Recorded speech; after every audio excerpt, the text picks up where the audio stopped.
Você ouve a partir de agora Opinião Pernambuco, na Rádio Universitária FM 99.9, Rádio Paulo Freire AM 820 e no YouTube, no canal da TVU Recife. Mais uma Opinião Pernambuco no ar. Eu sou Ariana Pacheco e hoje a gente fala sobre a conturbada relação entre Raquel Lira e a Assembleia Legislativa de Pernambuco. E 2024 já começou aí com uma situação que colocou mais lenha nessa fogueira. Depois da governadora fazer um discurso durante a abertura dos trabalhos da Alep, o deputado Álvaro Porto, presidente da casa, com o microfone aberto durante uma transmissão do YouTube, criticou. Ele falou o seguinte, abre aspas, não entendi nada, conversou besteira demais e não disse nada. Besteira aí substituindo um termo mais forte, né? Fecha aspas. Essa escorregada repercutiu e escancarou de vez a tensão que vem se estabelecendo entre a governadora e a Alep ao longo desse pouco mais de um ano de mandato. E é para falar sobre essa relação que hoje a gente recebe Arthur Leandro, cientista político, e Jorge Cavalcante, jornalista da Marco Zero Conteúdo. Só lembrando que o Opinião também está sendo transmitido pelo youtube.com/TVU Recife. Arthur e Jorge, sejam muito bem-vindos aqui ao Opinião Pernambuco. Queria começar essa nossa conversa, Jorge. A gente vai destrinchando as coisas ao longo do programa, mas antes eu queria um resumão, assim. Essa fala do presidente da Alep, né, de Álvaro Porto, reflete o quê? O que está, em resumo, o que está acontecendo aí nessa relação entre Raquel e a Alep? Boa noite a todas e todos. Boa noite, Ariana. Boa noite, Arthur. Eu acho que essa fala reflete muita coisa. Primeiro, que essa briga que antes era restrita ao bastidor, ao gabinete, agora ela é pública. É uma relação não pacífica desde a eleição, diga-se de passagem, não é algo que surge agora no exercício dos mandatos. Acompanho a Assembleia desde 2004 e é a primeira vez que eu vejo, que a gente vê, que a gente vive uma governadora, um governador, né, alguém ocupante do Palácio do Campo das Princesas, que não tem no presidente da Assembleia seu aliado e mais, tem nele uma figura de um opositor aberto. Uhum. Então, acho que essa é uma situação nova. Acho que desde os anos 2000 desde Jarbas, né, do 99 para cá, ou seja, mais de um quarto de século, eu acho que é uma situação nova por esse aspecto também. Uhum. Arthur, aí eu queria aproveitar que Jorge começou falando sobre Álvaro, porque assim, uma coisa que me chama muita atenção é o fato dele ser do mesmo partido que a governadora, né? E aí eu fico me perguntando, o que está acontecendo? Assim, isso já aconteceu outras vezes, um embate como esse entre pessoas do mesmo partido, né? Eu acho que talvez a pergunta seja, o que será que Álvaro Porto quer com isso? Boa noite, Ariana. Boa noite, Jorge, e todos que nos acompanham. O fato de serem do mesmo partido, eu acho que fala muito sobre o sistema político brasileiro, né? A incapacidade dos partidos políticos, de uma forma geral, de vertebrarem, digamos assim, a disputa pelos espaços de poder, né? Talvez a maior prova disso seja o fato de que a figura de maior oposição ao governo federal, né, seja uma figura que não tem partido, que passou a vida toda pulando de um partido para outro, né? E um outro personagem que é apontado como alternativa, digamos, no campo da centro-esquerda, que é o Ciro Gomes, também mudou de partido várias vezes. Né? Então, os partidos, eles mostram-se frágeis no sentido de articularem a disputa. Aqui no estado de Pernambuco, a gente tem um caso curioso, né? Que é um partido que não está no centro dessa disputa, mas que é um partido de muito peso aqui no estado, que é o caso do PSB. Né? O PSB tem capacidade de articular a disputa política basicamente porque é um partido que ele não é plural, ele é ligado basicamente a um grupo, tem um grupo que define, um grupo familiar, inclusive, que define como o partido vai se organizar e as vozes dissonantes em torno desse grupo, ou elas se submetem à orientação ou elas saem do partido. Né? A gente tem um caso aí histórico da Marília Reis, que disputou com Raquel Lira o segundo turno da eleição, derrotada, ela não tendo conseguido permanecer dentro da lógica dos acordos e do jogo que era ditado e definido pelo PSB, ela saiu, refugiou-se no PT durante um tempo, depois de Solidariedade. Então, assim, a fragilidade do sistema partidário ajuda a gente a entender isso. Esses dois personagens que têm uma disputa, dois personagens eu faço referência ao governador, à governadora e ao presidente da Alep, né? São figuras que não representam, digamos assim, aquilo que a social-democracia, né? Que era a bandeira do partido, fazendo referência aí a Fernando Henrique, Franco Montoro, Mário Covas, etc., não são personagens que, digamos, que sejam legatários, né, desse projeto de sociedade. Foi um arranjo circunstancial que fez com que Raquel e o Álvaro Porto estivessem no PSDB, e hoje tem essa disputa aberta que Jorge também resumiu para a gente aqui, e o partido ele não consegue efetivamente se mostrar como uma alternativa de poder. Eu estou falando aí o partido em termos de construção ideológica, de programas, etc., não se mostra como alternativa de poder no Estado. Não, é verdade. Perdeu um pouco a cara, né? Assim, o PSDB nos últimos anos. E aí, Jorge, tem uma coisa, assim, eu acho que desde que começou esse mandato de Raquel, acho que ela vem sofrendo muitas derrotas na Alep, né? E aí eu queria falar um pouco dessa base. Ela conseguiu construir, porque ela começou com uma base muito frágil. Arthur, a gente conversou sobre os primeiros 100 dias de Raquel, acho que há 10 meses atrás, e a gente comentou sobre isso, né? Sobre essa base de Raquel, que não existia, era muito frágil. Como é que está isso hoje? Como é que ela está conseguindo se articular com relação a isso? Melhorou? Não? Ariana, eu acho que eu vim pensando muito aqui o que dizer. Acho que é importante destacar que eu acredito que a governadora enfrenta, em algum grau, o elemento do machismo na política. É a primeira vez que se tem uma mulher nesse lugar, numa estrutura muito arcaica, de um Estado muito moderno em umas coisas, mais antigo em outras. Então, acho que quando ela aponta a violência de gênero, ela tem parte de razão, sim. Agora, acho que isso também não Que explica... você tá, só para quem está ouvindo a gente, para saber, né? Ela deu uma resposta, né, depois desse áudio, dizendo que sentia que era essa coisa dela ser mulher e estar nesse lugar, né? Também, você está se referindo. Nisso eu estou com ela. Eu acho que ela enfrenta resistências adicionais por conta disso. Mas isso talvez não explique tudo.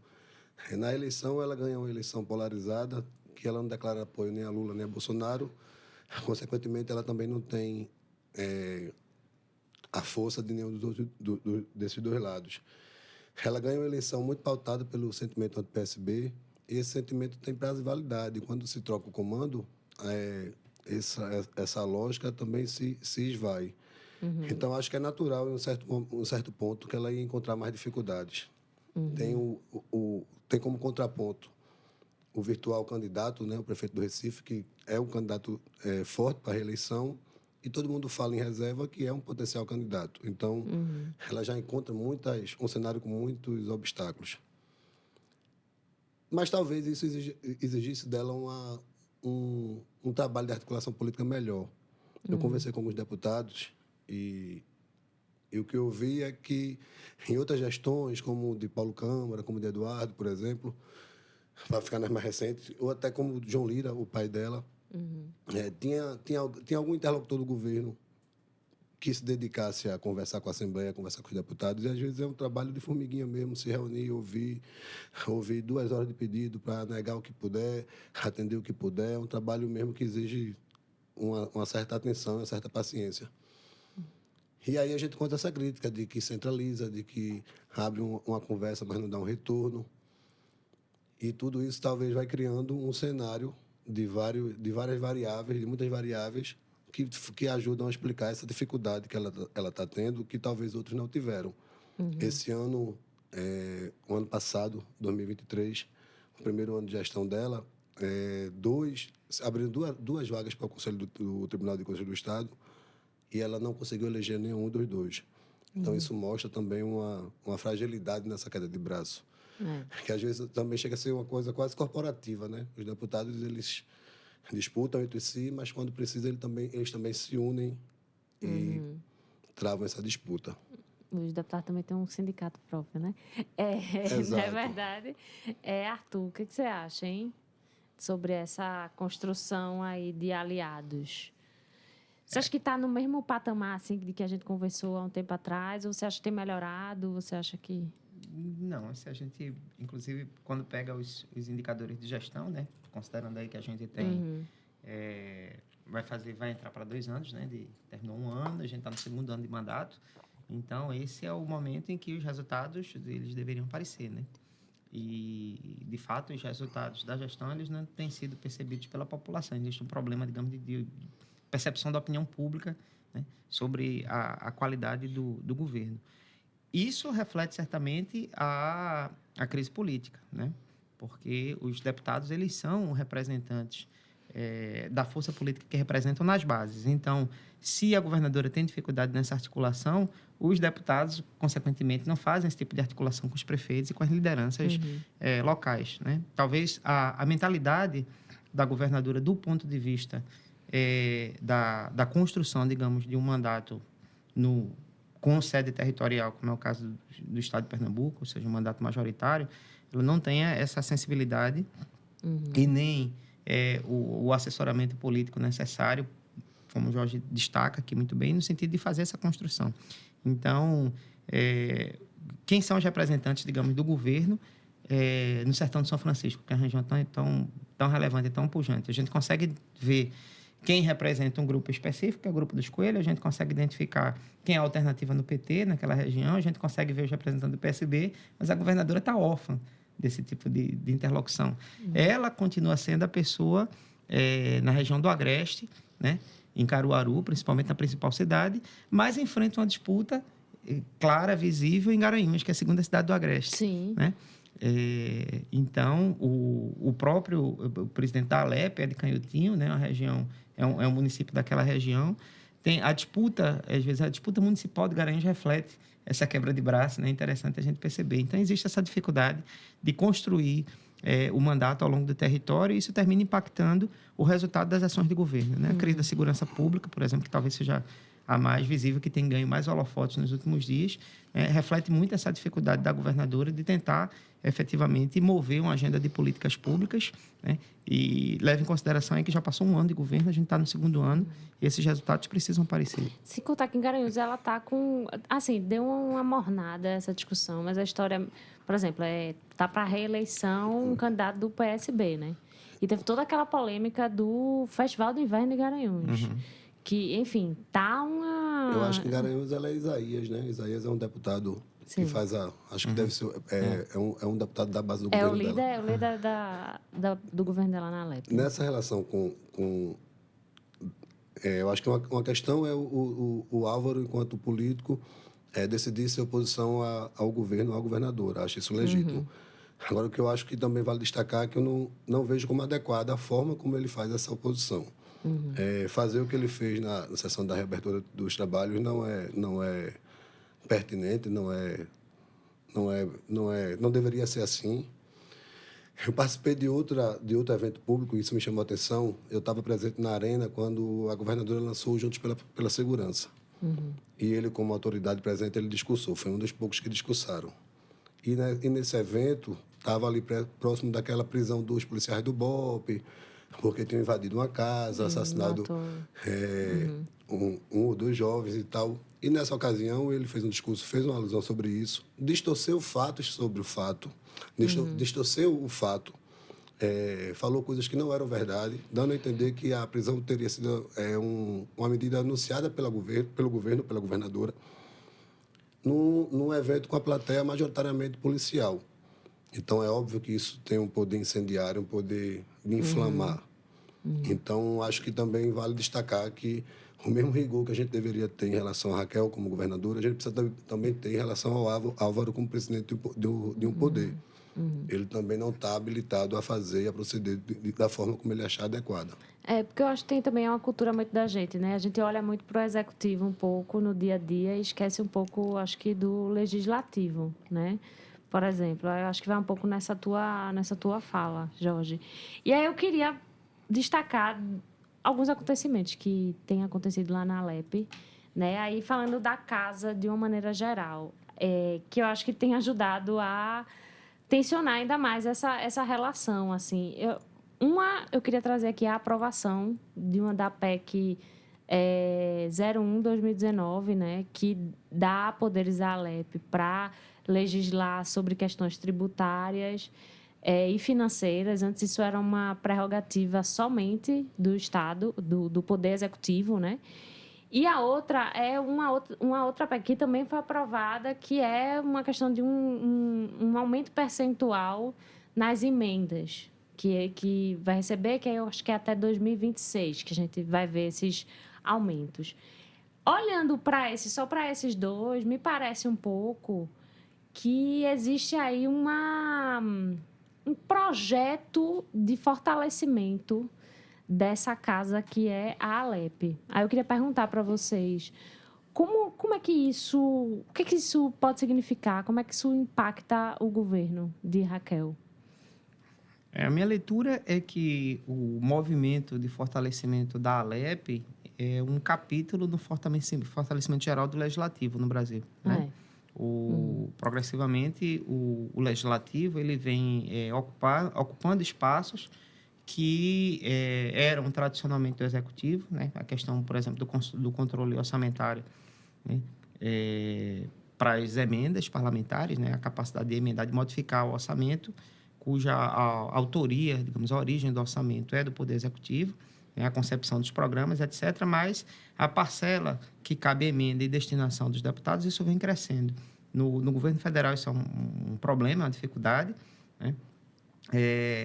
Impacta, inclusive, o governo federal, né? Sobremaneira, a dificuldade de negociar, de mover um programa de governo, considerando que quem define uma parcela hoje do orçamento federal maior do que o volume de orçamentos destinados a investimentos federais, hoje é legislativo, quando a gente compara o volume destinado às emendas e o volume destinado aos investimentos. Isso torna muito difícil para qualquer chefe de executivo responder, né, o programa com o qual se comprometeu pelo fato de que ele não controla o orçamento. Né? A gente sabe que controle do orçamento é basicamente controle de poder, porque quem tem a capacidade de controlar o orçamento é basicamente quem vai ser demandado pelas lideranças locais no sentido de atender às necessidades. Então, se o governo do Estado não tem os recursos necessários para atender o pedido de um prefeito, o pedido de uma liderança, etc., essa solicitação vai bater nos gabinetes da Alep. Né? Então, assim, a gente termina tendo um tipo de parlamentarismo, por assim dizer, reproduzido na esfera local. Então, sim, o legislativo ele vem se empoderando no país e a Alep segue essa tendência. Né? A resistência da governadora, no caso, que também é parte dos atritos, da razão dos atritos, né? Porque ela não quer abrir mão dessas prerrogativas de controle do orçamento, exatamente de exercício dessa liderança sobre a agenda de políticas públicas do Estado, termina gerando o atrito que a gente tem, parte do atrito, pelo menos, que a gente tem presenciado. Acho que a gente está assistindo no Brasil e em Pernambuco um movimento que também é uma disputa por recurso.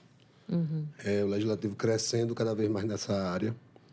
Quando é o executivo que, pela divisão dos poderes, executa, é o executivo que disputa a eleição, que responde pelo projeto que foi feito ou que não foi feito. Então, acho que é uma distorção que a gente está vivendo. E essa hipertrofia do legislativo, acho que começa com o afastamento de Dilma da presidência. Eu acho que ali os deputados e o parlamento dizem, opa, a gente tem um caminho aqui, se a gente se unir, a gente pode fazer e ter mais coisas. Eu acho isso uma distorção. A gente escuta muito de políticos que exercem mandatos parlamentares, que, no final das contas, eles estão na ponta, são eles que estão na base, portanto, são eles que sabem como a população precisa. Não é bem assim. Se a gente analisar as emendas, a gente vai ver um nível de qualidade baixo, no sentido do todo. O orçamento é curto, é pouco, então não é cada um pega a sua parte e gasta como quer, sem dialogar entre si, sem dialogar com o que é política estruturadora, sem dialogar com o que é um projeto maior. Essa lógica eu acho que não é interessante. A gente ainda vai assistir mais um pouco de um crescimento desse poder legislativo, mas acho que isso não é saudável. Vocês acham que tem volta esse caminho que está sendo trilhado? Porque eu fico sentindo que é um certo esvaziamento, assim, dessa figura. E aí, se isso escala, qual é o futuro? Eu acho que essa polarização dos poderes? Favorece. Quando a gente tem um país muito dividido, quase meio a meio, a gente também gera a possibilidade para um centrão na Câmara ser o fio Né? condutor para onde for. Quem dá as cartas, né? um tem metade, outro tem metade um pouquinho, quem ganhar vai precisar desse centro. Então, talvez isso seja um reflexo, inclusive, ou se não é um reflexo, é uma coisa diretamente ligada a também essa polarização. Eu não vejo, pelo menos nos próximos 6, 4, ou 4, vamos falar de 4 e 8, né, que são... Eu não vejo nessa legislatura e na próxima um recuo do legislativo nesse sentido, voltando para o que deveria ser, legislar, fiscalizar, atuar de outras formas. E Arthur, o que você acha? A gente, se a gente se remete ao contexto histórico em que esse modelo, né, com o centro, digamos assim, da agenda no executivo e a necessidade de construção de alianças como, digamos, conquista de apoio parlamentar, né? Então, a gente tem lá o contexto da Constituição de 88, tínhamos um modelo de governo que era centrado na figura do executivo, como é comum acontecer nas ditaduras, né? Então, o executivo tinha esse poder e a Constituição criou a possibilidade de um arranjo pluripartidário. Quando a gente olha o número de partidos não só de partidos com representação, mas de partidos atuantes no Congresso Nacional, esse número foi crescendo a cada legislatura, né? Nos últimos anos, a gente teve medidas aí com criação de cláusula de barreira, etc., que criou freou um pouco a expansão desse número, mas a gente tem ainda uma pulverização muito grande de partidos, o que faz com que o chefe do executivo ele tenha a necessidade de compor, né, uma base praticamente ad hoc, ou seja, uma base para cada votação. Ele precisa construir, né, um governo que não representa um projeto, né? Talvez a novidade nesse processo tenha sido exatamente o fato de que os recursos necessários para atender, digamos, a necessidade desses partidos e dessas lideranças políticas no varejo é insuficiente. Quando você tem um número pequeno de partidos constituídos, programáticos, isso facilita para o chefe do executivo conversar com 5 ou 6 líderes, dizer, é isso aqui, vamos ver como é que a gente faz, como a gente constitui. Quando você tem que conversar com 13, com 12, né, isso vai ficando inviável, porque todo mundo tem necessidades e tem exigências próprias para votar conforme o interesse no governo. Então, o Centrão gera essa dificuldade, né, porque todo voto do Centrão ele é um voto pontual, né? O Centrão ele não tem voto, não tem fidelidade no voto, basicamente porque não tem fidelidade partidária. Né? Um partido, digamos, deixa eu citar um aqui, digamos, um partido como o PR, por exemplo, né? Hoje a gente sabe que o PR, em função do espaço que ocupou no governo federal anterior, a gente sabe mais ou menos como vota. Mas, durante o primeiro e segundo governo Lula, por exemplo, né, os políticos desse partido votavam com o governo, basicamente porque tinham os seus interesses contemplados. Então, assim, a gente vive um processo, sim, de dificuldade no sistema político, em grande medida, né? E volto a falar aquilo que estava comentando no início. Pelo colapso do sistema partidário, né? A gente tem um sistema partidário que é disfuncional hoje em dia, a gente tem essa dificuldade em função, né, desse formato. Existe a dificuldade dos chefes de executivo formarem uma base orgânica que represente os seus projetos. Os partidos no Brasil é um dos acessos à democracia, né? A efetivação da democracia. Você pode ser candidato desde que tenha uma filiação partidária, mas os partidos também têm dono. E a gente consegue identificar nitidamente quem são eles. E os que não têm dono são disputados por tendências ou grupos. Então, é isso. Às vezes a gente tem quem são as pessoas que estão negociando em nome desse centrão com o governo federal? Quais são os interesses deles, né? O que é que eles representam? Então, acho que esse debate é muito válido. A gente está tendo o Arthur Lira com cada vez mais poder. E é saudável? Não sei se é saudável. Não sei se é tão interessante a gente ter um presidente de um poder legislativo com tanta força. Que aí você dilui, inclusive, é um poder colegiado que você acaba personificando a força dele todo numa figura. Eu não me simpatizo essa ideia, não. Vamos fazer um intervalo bem rapidinho, mas daqui a pouco a gente volta para continuar conversando sobre a relação de Raquel Lira com a Assembleia Legislativa de Pernambuco. Não sai daí.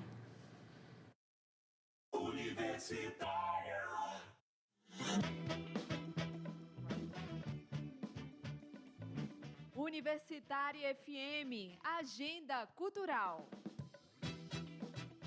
O carnaval não para na Casa de Bamba, que prepara uma edição especial do Forró de Bamba neste sábado. Esta edição conta com show de Victor Moure e convidados, misturando samba, frevo, forró e muito mais com ritmo de carnaval. O show acontece às 7 da noite na Casa de Bamba e fica na Avenida Manuel Borba, número 796, Boa Vista. Para mais informações, basta acessar o @asmariasprodutora no Instagram e ingressos disponíveis no Simpla.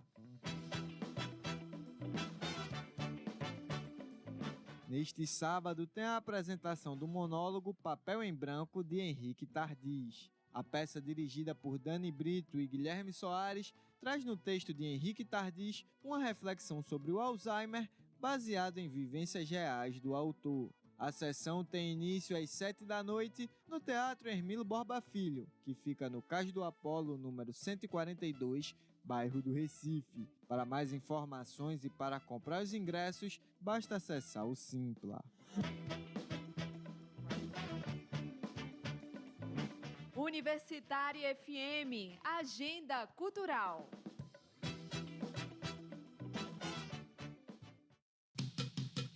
Toda sexta, a sua viagem musical pelos anos 80 tem hora certa para começar. 80 por hora, sexta, a partir das 8 da noite, aqui na Universitária FM e Rádio Paulo Freire AM. Ao vivo, e você participa com a gente. No trânsito, respeite os limites de velocidade. Hoje é dia de reggae. Novas séries, novos programas, todos os sábados, às 17 horas. Hoje é dia de reggae.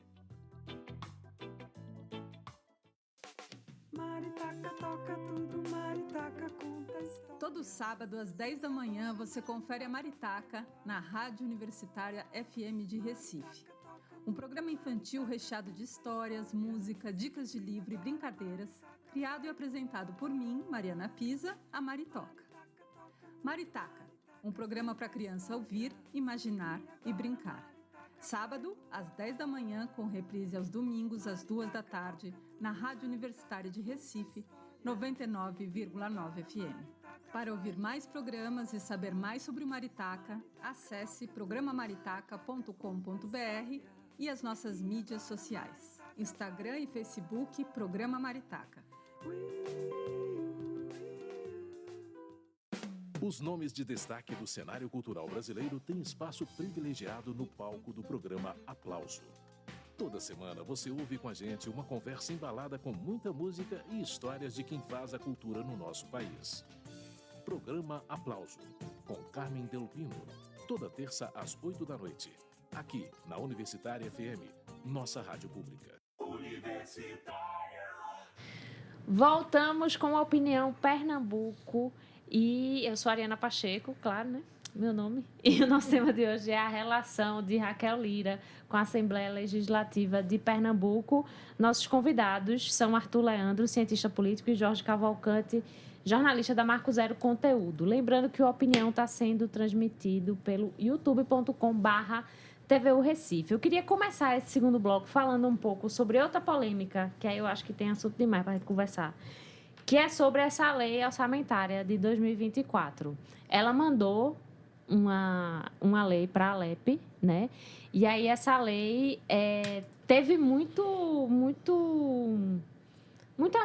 teve algumas mudanças, teve algumas emendas que foram colocadas ali enquanto estava na Alep. Eu queria que você falasse, Jorge, já que você acompanha tão de perto, assim, como é que foi esse processo dentro da Alep dessa lei orçamentária 2024? Essa norma aprovada pela Casa basicamente diz que o recurso destinado à Casa e aos outros poderes será maior se a arrecadação do Estado também aumentar. Uhum. Raquel veta esse dispositivo e a Assembleia derruba o veto. Aí eu queria saber o seguinte, se ela, quando essa lei chega, ela já entrou meio derrotada, a Raquel, quando entra na Alep, ou teve briga, ou não teve muita resistência não, lá dentro? Eu acho que a aprovação desse dispositivo já se dá nessa percepção do conjunto ou de parte dos deputados que ela está com o governo fragilizado ou ainda não consolidado. Sim.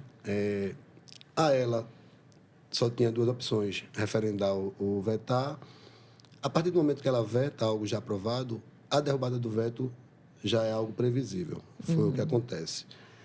Ela poderia simplesmente seguir a vida ou fazer o que ela fez, que foi ao STF recorrer. Numa democracia talvez consolidada, isso também não fosse nada demais, porque a gente não concordou, a gente vai resolver isso na justiça. Então, em tese, isso também não deveria ser algo se a gente tivesse um processo mais amadurecido.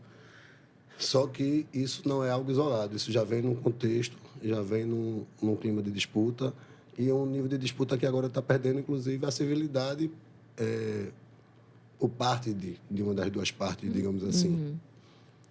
Então, acho que alguns deputados dizem que foi um erro muito grande dela, que a partir do momento que ela judicializa, ela também fecha a possibilidade do diálogo. E acho que, em alguma medida, isso ocorre, sim. Mas talvez ela tenha judicializado, porque talvez ela já tenha perdido, inclusive, a fé na capacidade do diálogo. Então, a gente precisa aguardar o que o STF vai decidir. Ela entra basicamente pedindo o quê, Arthur? Eu lembro que tem uma coisa que tem um orçamento a mais que vai para os outros poderes, né? Não fica com ela. O que mais? Não, ela questiona basicamente a essência do dispositivo, que é a redistribuição do excedente tributário, né, que aconteceu no exercício. Então, a ALEP estabelece no orçamento aprovado que esse valor ele seja redistribuído, inclusive ampliando o orçamento não apenas sempre do próprio Legislativo, mas também dos órgãos que são associados, Ministério Público, Tribunal de Contas, etc.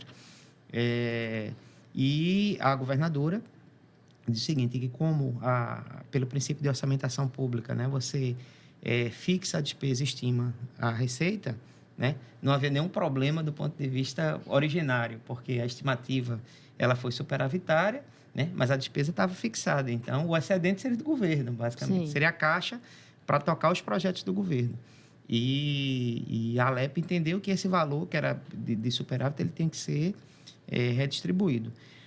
A ideia da disputa, da disputa judicial, digamos assim, pela interpretação do dispositivo orçamentário, ela me parece que a governadora pensou, né, que isso pode ser uma forma de não aceitar a derrota, não apenas no Legislativo, porque ela está configurada, mas a derrota na matéria, né? Ela impede a derrota na matéria e avisa para a ALEP que, se vocês se recusam a negociar, ou se vocês não escolhem um melhor interlocutor, eu vou usar desse dispositivo sempre que for necessário. E nessa seara eu brigo, né? Então, assim, pode ser uma forma, como se coloca na teoria dos jogos, ela destruiu a ponte atrás de si para dizer para o outro que não vai recuar, né? Pode ser uma forma de colocar isso. Até porque recurso do governo do Estado no STF para a lei orçamentária, isso é uma situação inédita na história, né, do relacionamento entre o governador do Estado, a pessoa que está no governo, né? Caso esse governo ele é original, né, em muitos sentidos, tem uma mulher no governo do Estado, tem essa crise com essas proporções, então o recurso ao STF, que pode ser demandado, que é um outro ator, né, na política brasileira, que tem alcançado uma visibilidade ímpar, né, ao longo da sua história.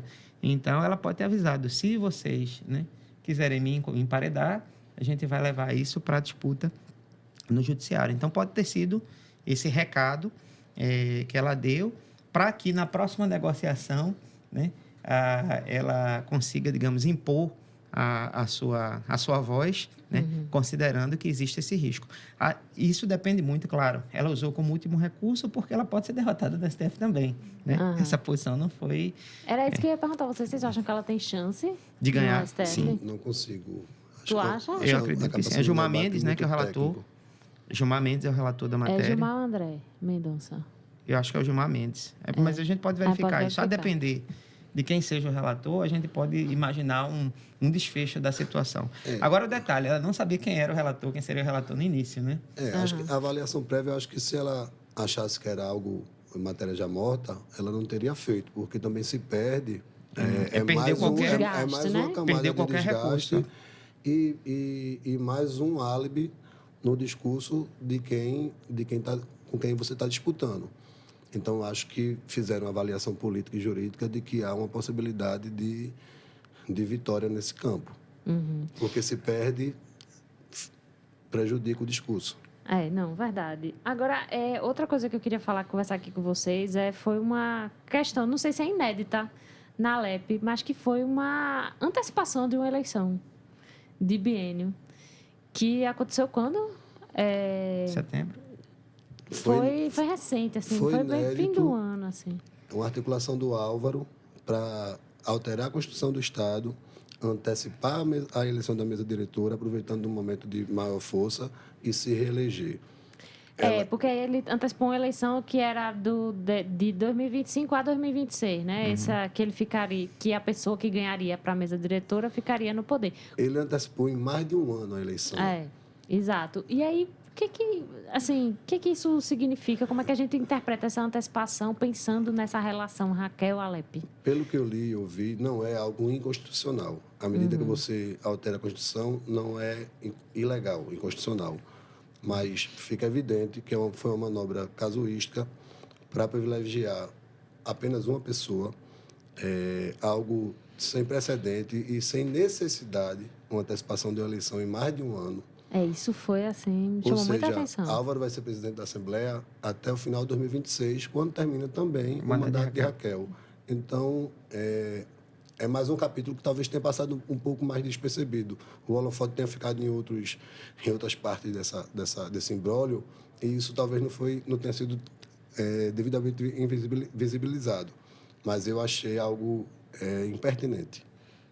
Porque eu fico pensando, é uma pessoa que tem batido de frente com ela e, não sei, assim, isso pode complicar, Arthur, a vida dela?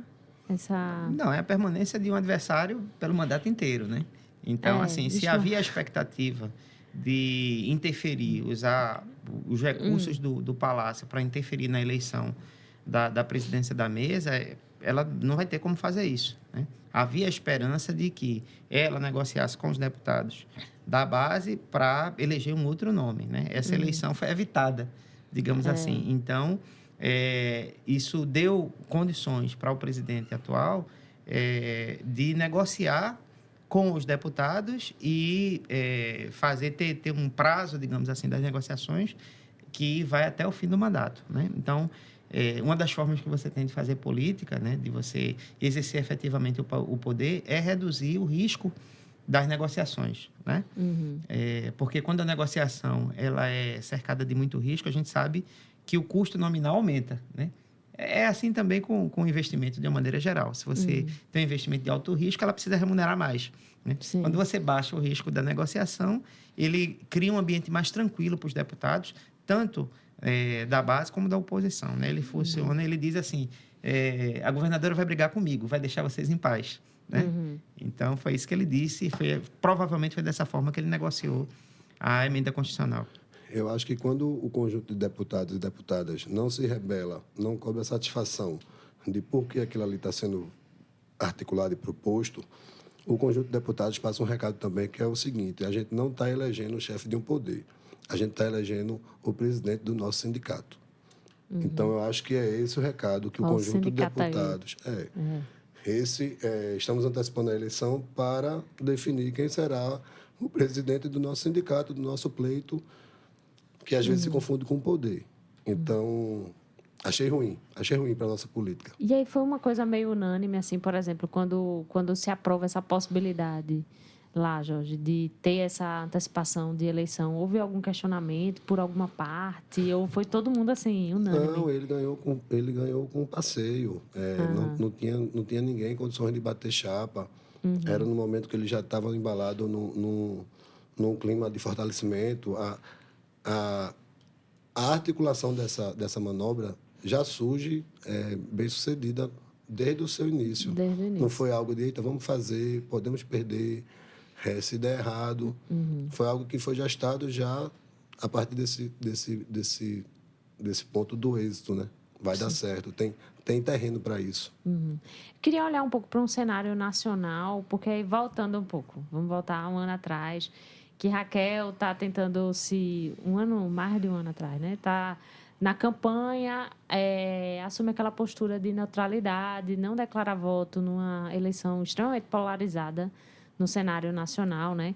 E aí corta para hoje. Raquel tem dado muito a mão e recebido muita mão de Lula, por exemplo, né? E aí, como é que essa relação entre a governadora e o presidente tem afetado, por exemplo, essas votações na Alep? Tem ajudado ela? Você sente que tem ajudado ela, Jorge? Eu acho que a aproximação com a figura do presidente Lula ajuda. Claro que ajuda. E acho que ela fez o movimento certo, tanto da parte dela quanto da parte do governo federal. Eu acho que tinha que ser assim mesmo, não tem por que não ser. Né? Acho que o fato dela não ter declarado voto no segundo turno, óbvio que como eleitor a gente cobra, a gente quer saber e tal, mas isso se explica dentro de uma estratégia de campanha. Na política, há uma certa tolerância com o que é usado em estratégia de campanha. Por exemplo, João Campos contra Marília Reis, ele usou de uma estratégia anti-PT, de uma certa abordagem ali do medo e tal, e depois seguiu a vida. PSB hoje e PT estão no Palácio do Planalto, então há uma certa compreensão da classe política do que é estratégia de campanha e o que é execução da política. Acho que Raquel acerta quando se aproxima de Lula. E se eu fosse ela, eu ia ter me aproximado mais ainda, inclusive. Não, com certeza. Inclusive, vem muito recurso para cá, né? Por exemplo, esses recursos que Lula anuncia que vem para cá, muito também cai na conta vai acabar caindo na conta de Raquel, no sentido de, assim, ela conseguir mostrar um trabalho, Arthur. Isso é positivo para ela? Pode ser positivo para ela nessa relação na Alep, com a Alep? Certamente positivo para ela porque melhora, digamos assim, tende a melhorar, né? A gente não sabe o quanto vai melhorar, mas tende a melhorar a sua imagem perante a opinião pública, né? O eleitor, de uma maneira geral, ele é muito sensível a quem traz os benefícios que estão sendo esperados, né? Então, se você consegue entregar a obra, se você consegue mostrar a realização e casa isso com um marketing inteligente e bem construído, a sua popularidade vai lá para cima, né? Leia-se João Campos, né? Que tá com dinheiro em caixa, que tem um marketing muito bom e ele consegue excelente popularidade. Então, Raquel tenta usar os recursos do Estado para fazer isso, e foi o que a gente falou na questão anterior, né? Sobre o fato de que a Alep quer particionar esses recursos que a governadora queria usar para investir, para entregar como obra, como realização do governo estadual, e tenta fazer isso mediante parceria com o governo federal. Então, trabalhar junto com Lula é inteligente, tanto para entregar como para tentar se credenciar mediante o eleitor. Do ponto de vista da Alep, eu não sei se isso vai gerar algum tipo de alteração, digamos assim, na correlação de forças. Basicamente porque Lula não vai se... Ele não vai procurar um deputado e dizer, apoie Raquel. Né? Ele não vai fazer isso. Se houver necessidade de aprovação legislativa de algum projeto em parceria, certamente a governadora vai contar com a votação da Alep, isso considerando que o Álvaro Porto tem interesse em aprovar esses projetos e mostrar como seus. Né?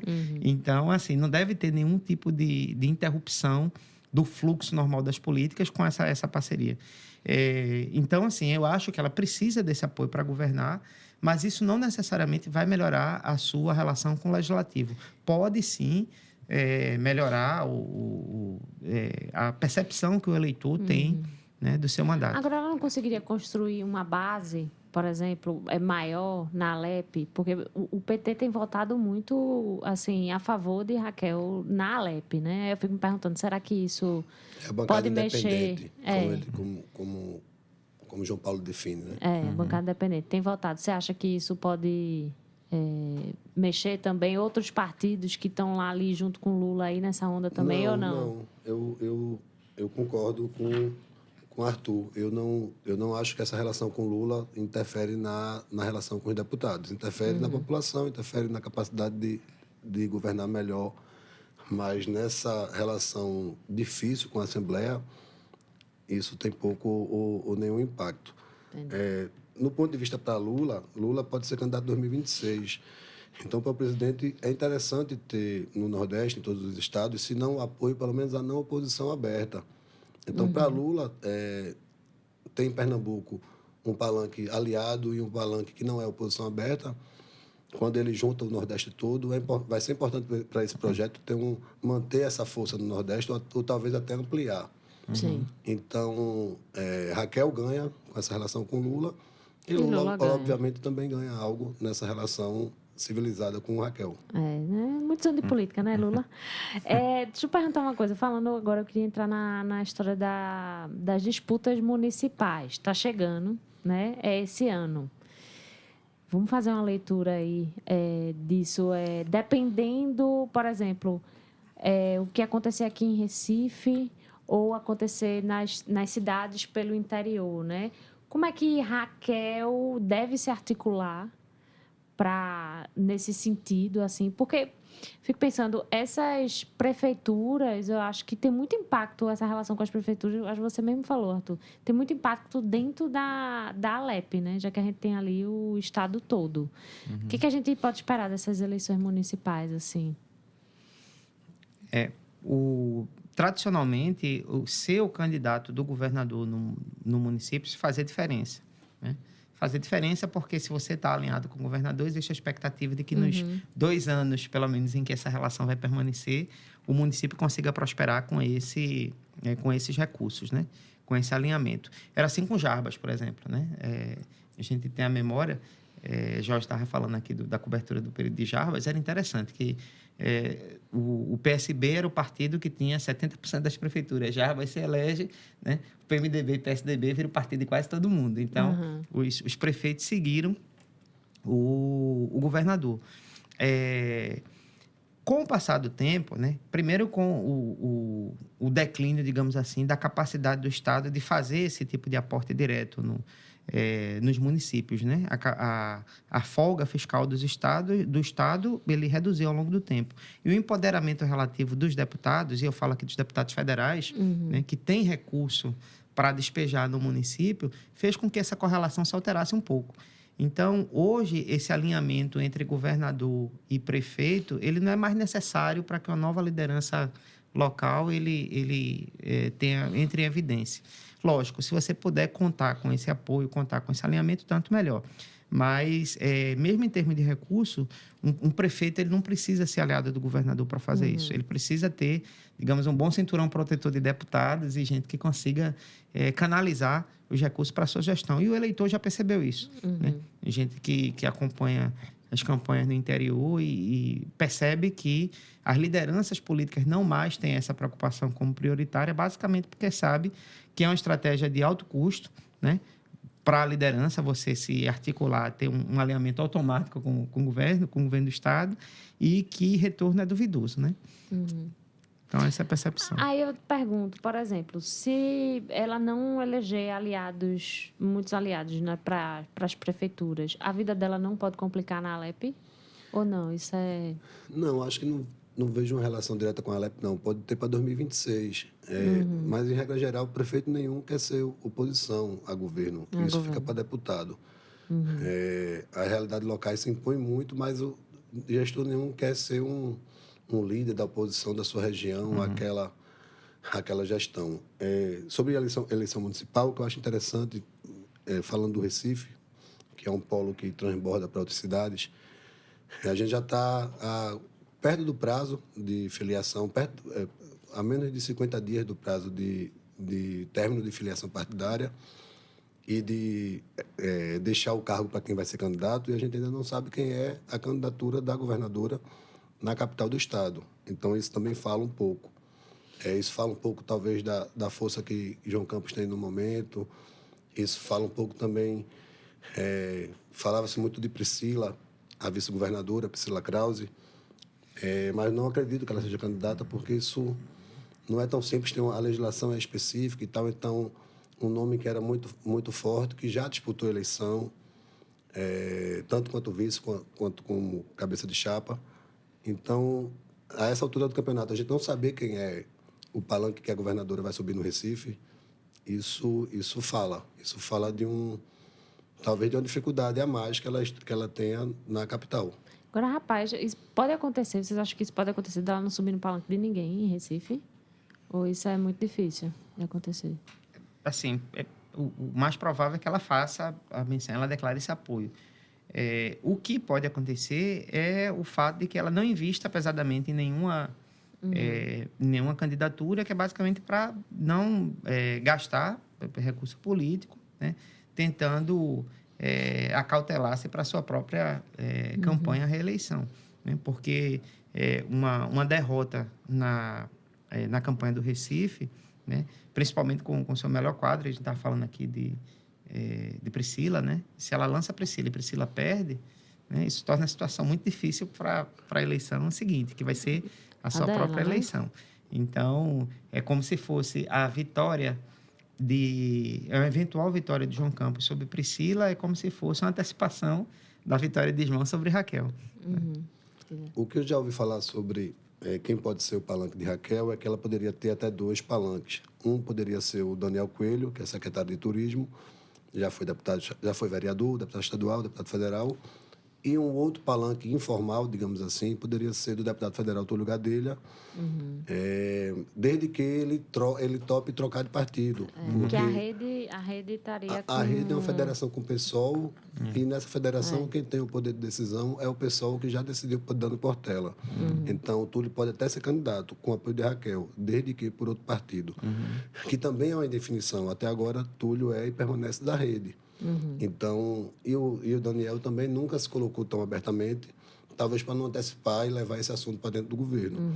E aí fica a pergunta até agora, quem será o candidato ou a candidata de Raquel Lira à Prefeitura do Recife? Agora, eu tenho visto mais Daniel, assim, junto dela, assim, eu tenho reparado que ele tem aparecido mais. Não sei se eu estou equivocada. A pasta, né, carnaval, então eles viajaram juntos. É um momento, final de ano, então o momento também é propício, né, para eles estarem juntos. Para ele aparecer mais, né?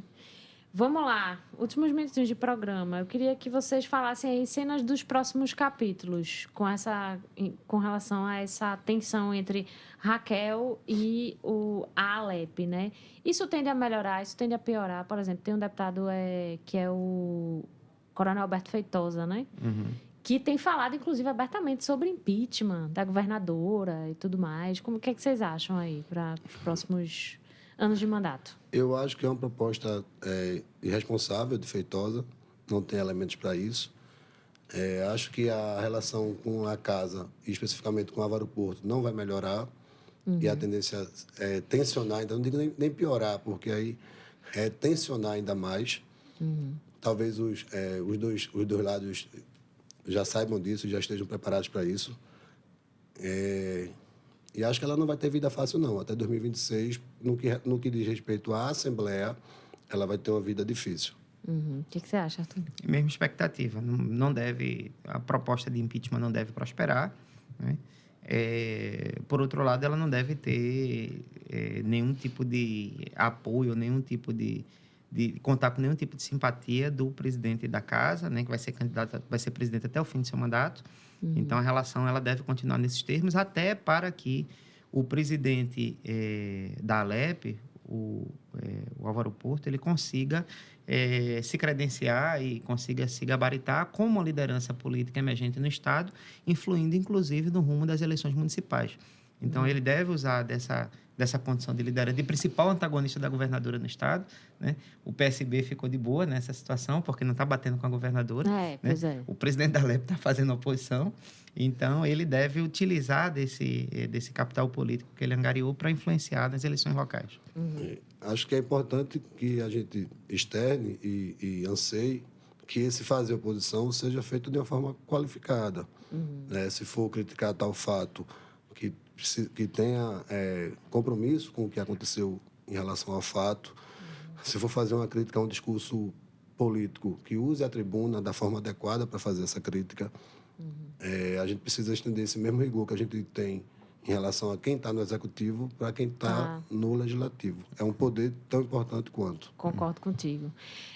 Jorge e Arthur, muito obrigada aqui pela participação de vocês aqui no Opinião Pernambuco. Voltem mais vezes. Voltem na época das eleições municipais, que a gente conversar mais sobre esse e outros temas. Só convidar, vai ser um prazer.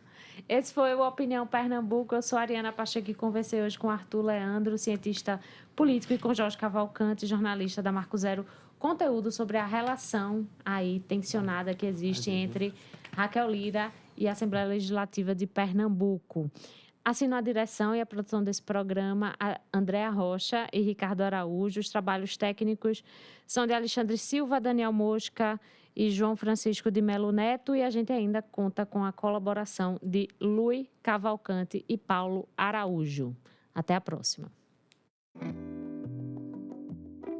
Opinião Pernambuco, de segunda a sexta, das 6 às 7 da noite, na Rádio Universitária FM 99.9 e Rádio Paulo Freire AM 820.